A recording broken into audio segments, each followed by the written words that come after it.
This video is about the dynamics of voltage gated sodium channel. The voltage gated sodium channel exists in three different states: a closed state, an open state, and an inactivated state. From closed state to go to open state, it requires a change in membrane potential. It is whenever there is a depolarization in the membrane, it goes from closed state to open state.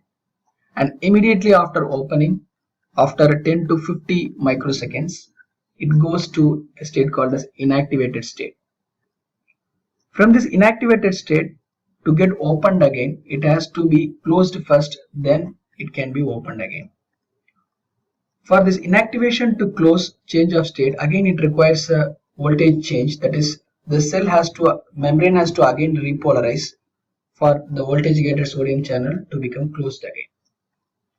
So in this video we are going to discuss the molecular mechanism behind how these three different states are changed.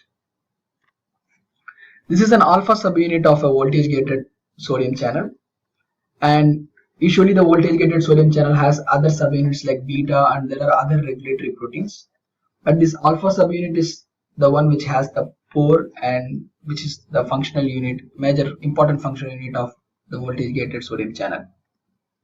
So this is the phospholipid bilayer, and this is a transmembrane domain, protein domain, and it is shown in 3 dimension and as a cross section image. And this 2 represents the pore through which the sodium ion has to pass through from outside to inside, and this is the 3 represents the selectivity filter which selects and allow only the sodium ion, and this 4 represents the diameter of the selectivity filter. And there are always site for phosphorylation. By adding phosphate group to this place, the activity of the entire protein domain is modified. So let's take this 3-dimensional image and to stretch into a 2-dimensional image, this transmembrane protein domains.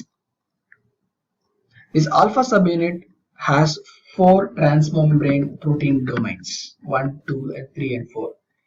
In the previous image they all represented as a circular 3-dimensional image, but here they all represented a single linear image for identifying all the subparts.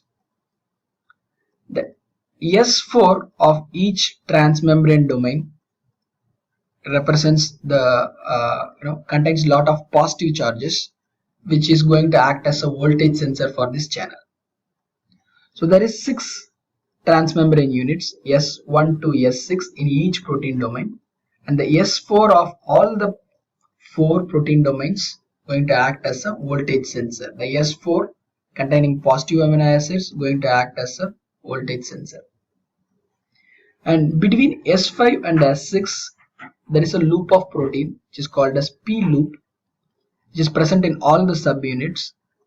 This is going to contain the amino acids which are going to require for necessary for generating this selectivity filter. So the S4 the voltage sensor and the P loop the selectivity filter. P loop is between S5 and S6. And there is a group of hydrophobic amino acids between the S6 of third domain and S1 of domain 4. There is a group of amino acids, hydrophobic amino acids, we call it as IFMT domain or IFM domain. This IFM domain has affinity to bind to other hydrophobic amino acids like alanine, which is located in the S4, between the S4 and S5 loop of domain 3. And it is also, there is one more binding site for this IFMT domain, that is asparagine between S4 and S5 of domain 4. Now for clarity, from next image onwards there is only one domain which is going to be represented, and all the parts are going to be represented in this. So this represents S1, S2, S3. This is S4, which is the voltage sensor. This is S5 and S6. This is the P loop between the S5 and S6, which is the selectivity filter, and this is the IFM moiety, which is present between S6 and S1 of between 3 and the 4th domain, the S6 of third domain and S1 of fourth domain. And this represents the alanine and the asparagine between the S4 and S5 moiety, and this is the voltage sensor. And this represents the activation gate, that is when this is going to open, it is going to open the pore which is going to allow the sodium channels inside. Now the channel is said to be in a closed state. This is a selectivity pore, this is an activation gate, and this is the inactivation gate. And the membrane is now set, the voltage gate ion channel is said to be in a state called as closed state. Now whenever there is a change in membrane potential, normally it is negative charge inside and positive outside, that is minus 70 millivolt it is going to be. Whenever there is a change, that is positive charged amino acid increases inside, that is in the beginning of depolarization, this positive charged amino charges inside going to push this positive charged S4 segment to outside, okay, like this. So whenever there is a depolarization, there is positive charge coming inside, that is going to push the S4 segment going outside. During this process, this activation gate opens. Now the sodium ion is able to pass through the pore and the voltage gated channel is said to be in a state of open state.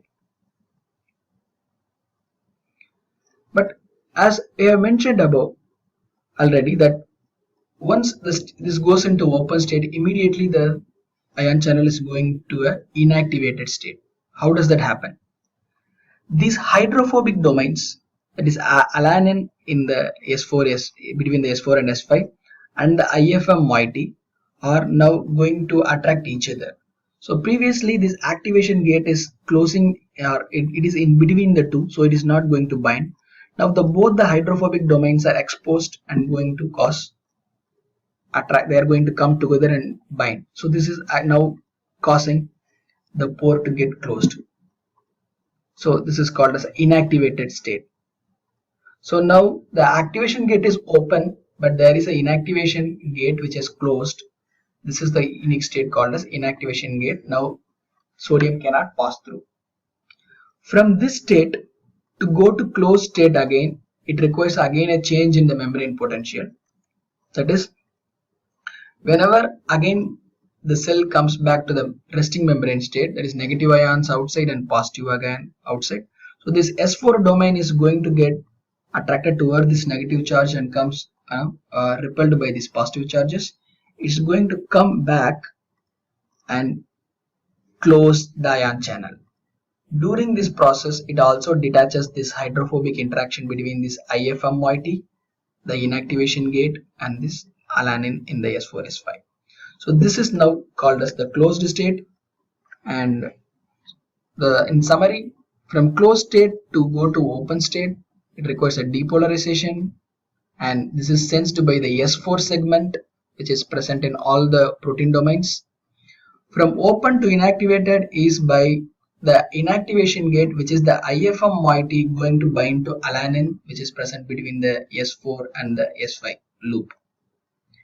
From inactivated to go to close again, the membrane has to again repolarize, the S4 has to come back in shape, and the inactivation gate also now gets open. So this is called as the closed state. Thank you.